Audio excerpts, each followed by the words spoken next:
Hey guys, welcome back to the channel, and in this video we're going to talk about a potential reunion between the Seattle Mariners and left-handed pitcher James Paxton.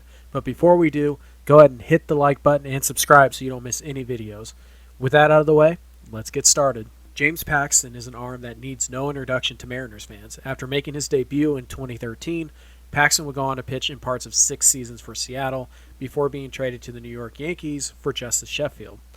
Paxton would make 34 starts for the Yankees, posting a 4.16 ERA, a 4.37 FIP, an 11.3 K per nine, and a 3.3 base on ball per nine. Unfortunately, Paxton really struggled in 2020 and made just 5 starts, was never actually healthy in any of those starts, and ended the season on the IL.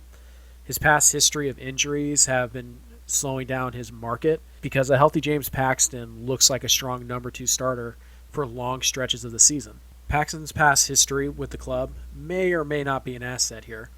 We don't know for sure whether or not Paxton and the Mariners are interested in this reunion, nor are we sure what kind of terms they left on. But there are a few factors that would seem to make Seattle a solid choice for Paxton, and familiarity is one of them.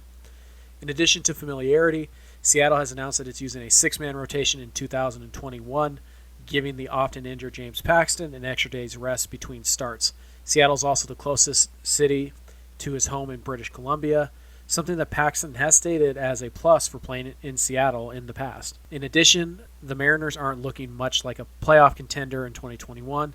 This gives Paxton a relatively soft landing as he works his way back from injury. On the Mariners side of things, they get perhaps the highest upside arm left in the free agent class, not including Trevor Bauer, and somebody who, if he can stay healthy, would conceivably net them something pretty useful at the trade deadline.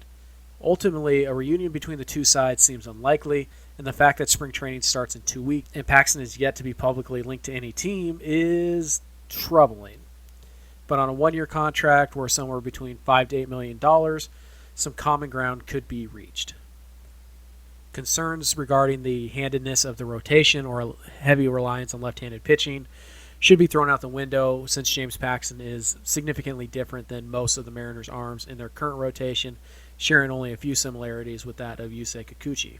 At the end of the day, James Paxton is a potential number 2 starter who is going to help the Mariners in some way in 2021, either as their de facto number 2 starter or as trade bait in July, assuming he can stay healthy.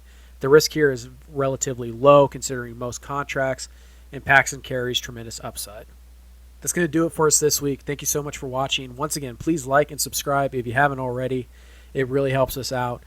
Consider becoming a Patreon by heading to patreon.com/controlthezone for access to our weekly podcast.